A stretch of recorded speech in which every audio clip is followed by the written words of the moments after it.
is Caroline Rocha, and I'm a designer out of the United States, and I live in California. And I am a shoe, actually the shoes are new, but I am mainly known for the cuffs. And I paint on leather, and I adore, or we adore them with Swarovski crystals. And that's how we started with the cuffs. And then we moved on to some bags and necklaces and earrings, but I am most known for the cuffs. You know what inspires me is I was artistic as a child, and I always had a degree of, shame's an ugly word in some ways, but it's true. I had a degree of shame because I never felt like it was quite perfect enough. It wasn't good enough to display my drawings, my little, I used to make necklaces, and I was very into creating and being artistic. And the problem was that I did have a degree of shame, that it was never quite good enough. And so I kind of hid that for many, many years. So I feel like I had an artistic heart, but I hid it because of the pressures of being an artist, not being, it wasn't Picasso. And so who am I to think that I could actually have artwork that was beautiful or can be appreciated. But in time, in my adulthood, I had gone to a study, and the study is called The Purpose-Driven Life. It's 40 Days of Purpose. But anyway, in the study, you're supposed to dig deeply. And when I dug deeply and I thought about what is it that makes me unique, what is it that God gave me that is about me and Him, and it was art. It was to be an artist. And I felt like He had said, I designed you to be an artist, and I gave you joy, and then you were robbed of that joy because of our human thoughts, and we don't want to feel like we're not good enough, and art is very subjective. Some people love it, some don't. It's evolving.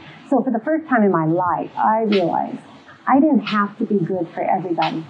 It was between me and my Lord. And so in that, it released me of all the struggles, all the shame, all the problems that came along with being not good enough because the art wasn't good enough. And I was a painting maniac. Once the walls came down and I no longer had the worry of being good enough, because I thought, if God says it's good enough, who's to say it's not? It may not be for everybody. That's okay. And if someone wants to be funny and think it's not good enough, my thought is take it up with Him, because this is who I am. And one of the joys I had was I had been painting and doing some sculpting. And one day I was in Los Angeles, and I was somewhere where they had this kiosk. It was leather cups, and they were just plain. And they had these little tools that you could put your initials on. And there was something about that kiosk that I just thought, oh my God, I could paint the cuff, wear it, and it'll be a constant reminder of the gift. And so I did. I bought one of the cuffs, and I took it to the hotel. I started painting it. I couldn't wait to get to the hotel room so I could paint it. I did. And then I thought, gosh, I need something to just set it off. And remember, this was only for me and my sisters. And I thought, I remember seeing some crystals at the hobby store. I'll go and get some crystals. And I remember thinking, I believe they were Swarovski. And that was kind of charming to me. So I did. We went back home, and I went to the store, got some crystals, touched up the first cup. And from there, I was obsessed. I was obsessed with the idea that art doesn't have to be behind closed doors. It could be right up front, and it could be honest, and it could be lived with. And it could be an expression, and everybody is an individual, and this was the other part of it. Anybody can mass produce something, but to actually have something that only you own, this design, this look, was so intriguing to me. It felt like I was willing to share my newfound love with anyone who wanted to join in by wearing it. And so my sisters were extremely instrumental in promoting me, and they said one day, why don't you sell these to stores? Because I was actually building quite a collection. And that was the test, because all of a sudden I thought, oh, not good enough. How about people laugh at me? How ridiculous that I would think that someone would want it beyond my family, like beyond my friends. And my oldest sister said, you know what, there's a buyer in San Francisco that she had somehow found out about. She says, let me go talk to them. So she flew from San Diego to San Francisco, met with a buyer for a chain of stores. It was a specialty store. And when I say a chain, there was maybe 5 stores. So it wasn't a big company, but it was, it was a nice company. And she connected with them, and they accepted my product. And that was the start. I was in downtown Disney. I was in Seattle. I was in stores I never imagined I'd be in. And I felt like God just basically opened the door and said, see, just step forward and be bold. And that's what I did. I just stepped forward. I felt like I'll just let God do the work, and I'm going to just do what I love.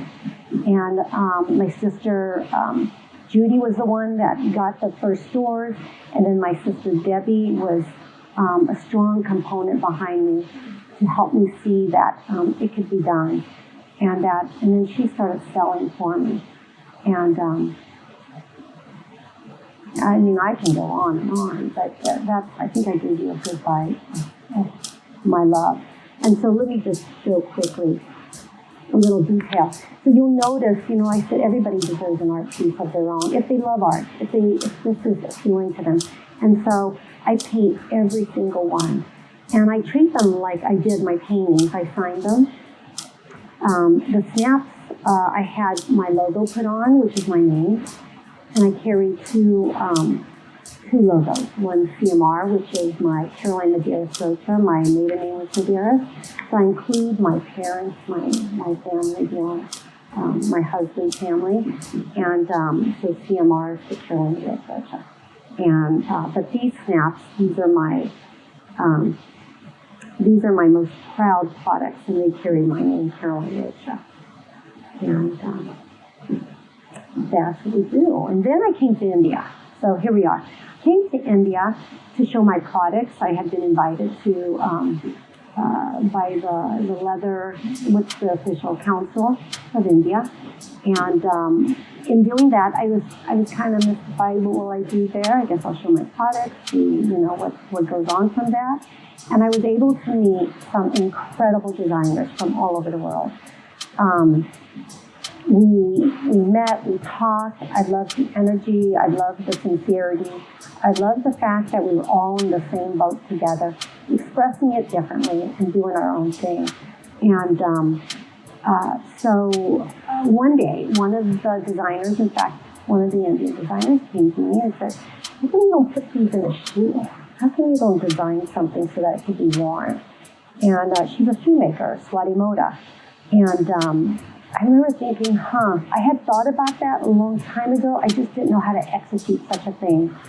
And in my art, what's unusual, and that's why I'm very different than a lot of jewelers. I am not fine gold and silver and platinum, and I'm not costume jewelry. I use real leather, I use an art, and I use Swarovski crystals. So I'm kind of in the middle. I'm a collectible item, and I'm art.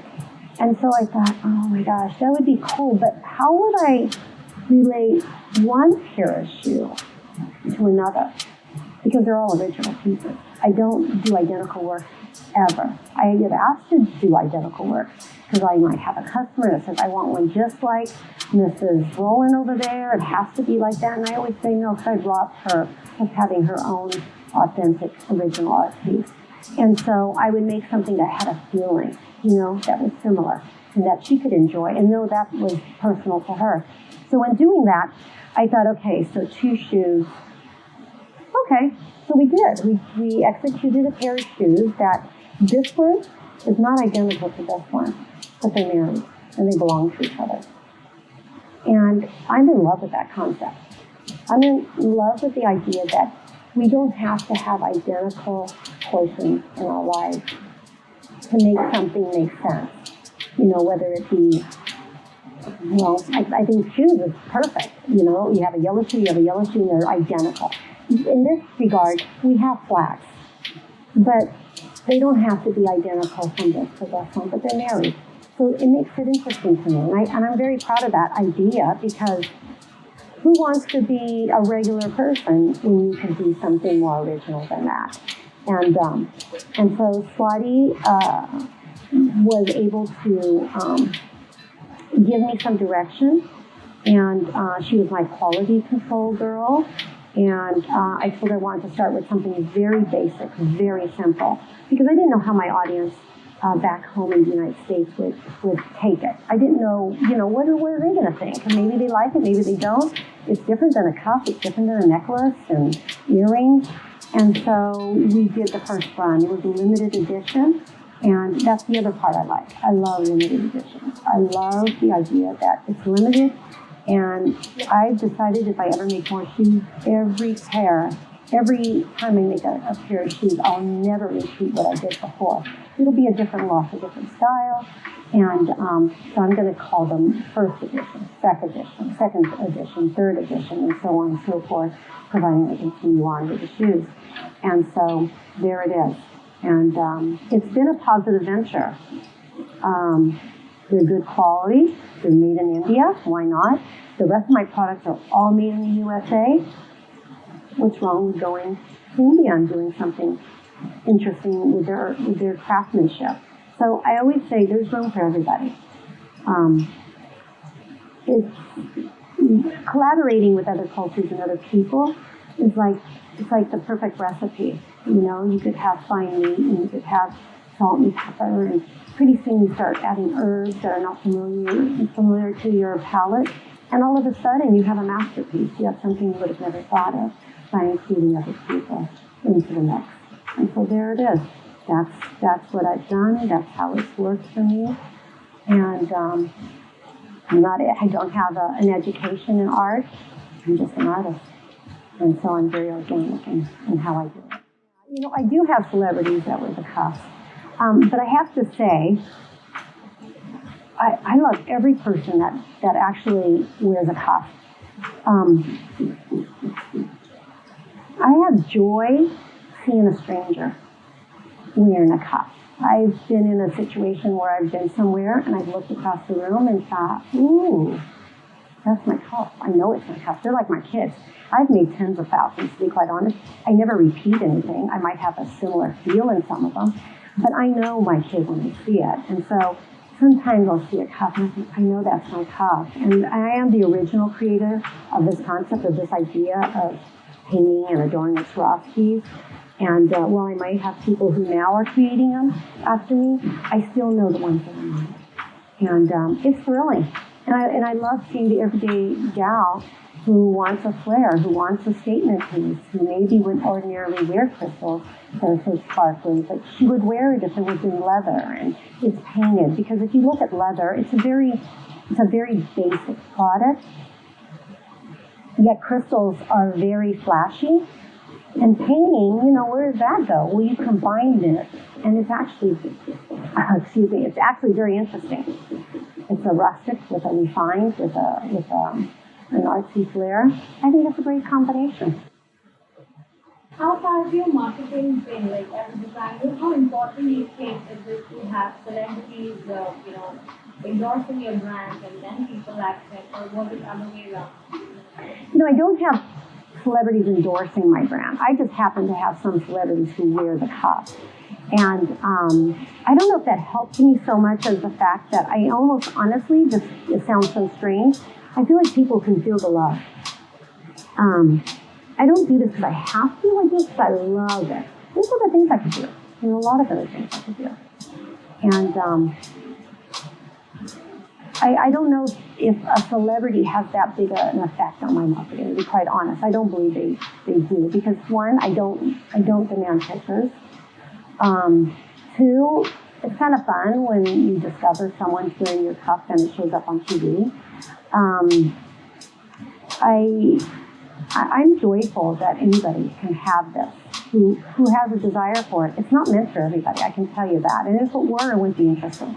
It's just meant for people who have an appreciation for something that's different, something that is original, and something they alone own. It's theirs. They'll never see anyone else wearing it. Theirs. It's their art piece. They purchased it. It's theirs. I love being an artist. And if I were to make a claim, I mean, what's artistry and designing?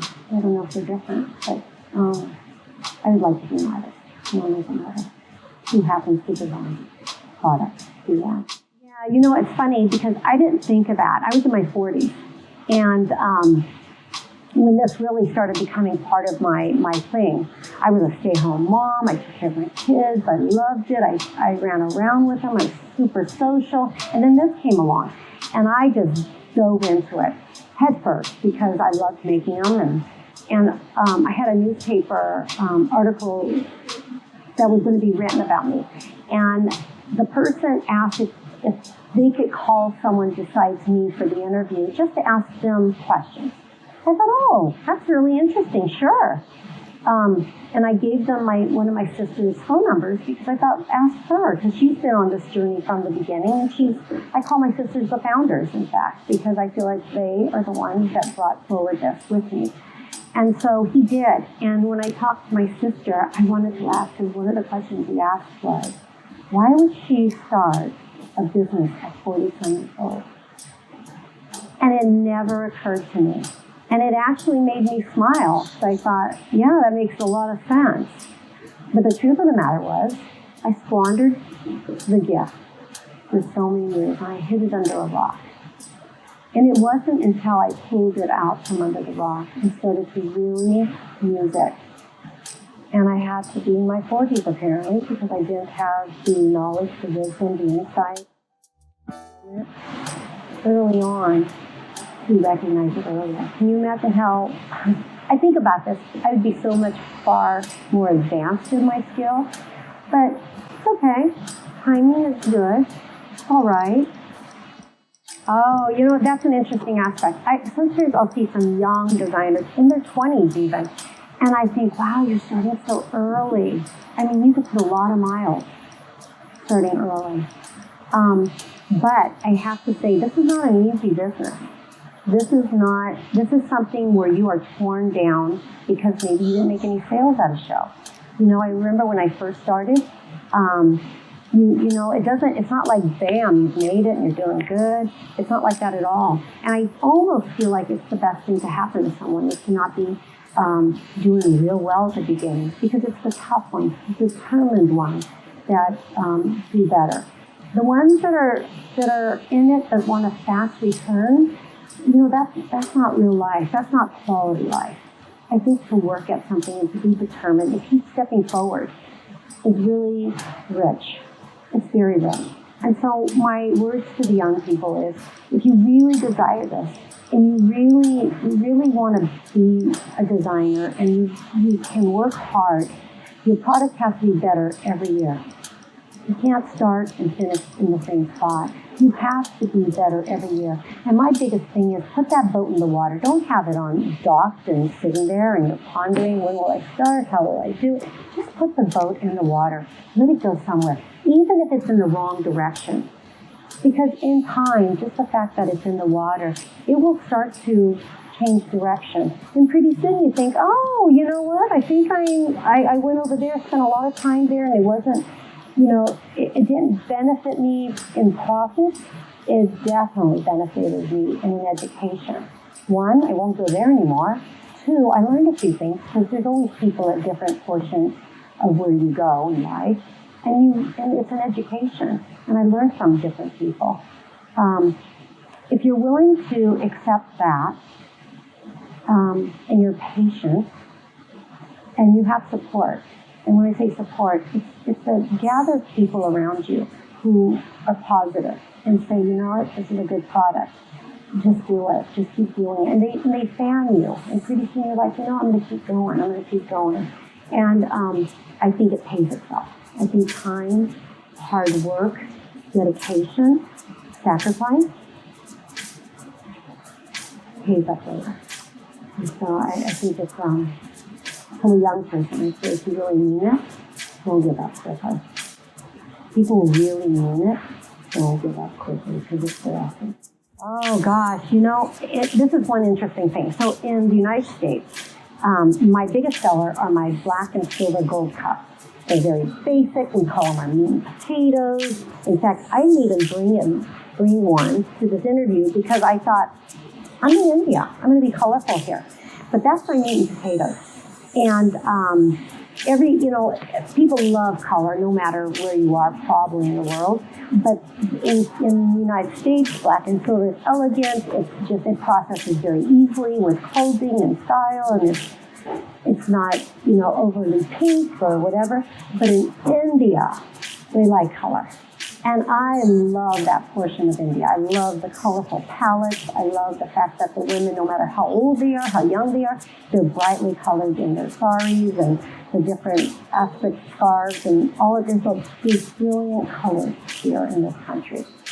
And I was most impressed with that the first time I came. What appeals to one audience doesn't always appeal to another audience. What one country loves and is in their culture is going to be different from another country and what they do. And so I think it's been an interesting journey. And that's one of the first things I think of. They're not afraid of color. They like to shine. And they like to shine brightly in bright colors. Debbie, but I have to tell you something. Well, Debbie is here, and she doesn't want to come forward. She is, I have two sisters, and they are both instrumental in my business. It was Judy and Debbie. Now, Debbie is definitely someone that likes to be behind the scenes. She is a strength. She is humble, and she doesn't need to be in the front row. So Debbie and I are 13 months apart. We grew up being called the twins, and I was always the older, pushy one, and she was always the softer, kind, humble spirit. And so we partner very well in that. And I am just very grateful. She's driven. She's driven with her heart. And you can see with all the different materials that she used and everything, she's always been up. Always. She took the art as the community. I knew it would get the attraction that it got because she always had it. And just to wear it was a little strange. So it was fun because I was able to be part of it and to wear it. And I always got to use materials and jewelry, and it was a lot of fun. And Debbie's not mentioning the fact that she's an incredible rep. She can sell. Unlike me, I'm an artist, and I can sell, but it's certainly not my gift. And Debbie, because she's been always a backbone for me, and she believes in it, she would walk forward very boldly and show these products to stores, individuals. And honestly, I don't know how I could have done it without her support and my sister's support. And I think she doesn't get enough credit, as well as my older sister, for what we've done. And that's why I refer to them as the founders. I want to make sure it's always understood that while I stand here, I'm definitely supported. And I wouldn't be standing here without them. I'm going to recommend this. Be generous in your life. Be generous with what you do. Give a little, love a lot, and include people who are important in your life, that are positive, that who believe in what you're doing. And that is like so cliche. I've heard that so many times, but sometimes you have to reach for family members, or a friend, or an uncle. Someone who really can hold you up when you start to think, well, because we all waver in life. What we do today could be wonderful, and tomorrow we think, I don't know if it's that great anymore. I don't know if it was ever great. And that person comes up and says, no, it's great. And I know people I'm going to go here, I'm going to go there, I'm going to talk about it with them. And then it prompts you up. And that support is huge. So my biggest thing is be generous with each other. When you know someone is doing something and you believe in it, you think it's meaningful, it's beautiful, let them know. Tell them, go forward, this is great. And more than that, words are important, but action is even better. Actually, go to a store for them. Take the product. Hype it up somewhere. Do things that they can't always do for themselves. I think that's a gift to any designer when they're starting out, especially. Be generous. Be generous with us, and then hopefully we are extremely generous with the people who supported and picked them up and told them it's possible. And that's what I have to say. And I think sometimes we have to look at our family. It doesn't have to be always the family. It could be someone else in your life that who takes that position. So look around. See if there's someone that needs to be supported in your life. Is there someone that would do better if they knew someone was behind them? Maybe they're wavering. Stand behind that person and say, you can do it. You really can. And I'm going to help you for a moment. You don't have to work full time for them. I mean, I'm just talking about going somewhere, speaking about their product, seeing if there's a possibility of getting their product in a store or promoting it somehow. I think that's a gift that any designer would appreciate and love. It's hard to do everything on your own at first start. And also, an artist is not always a great style, by the way. And that's what most of us are. So we need support.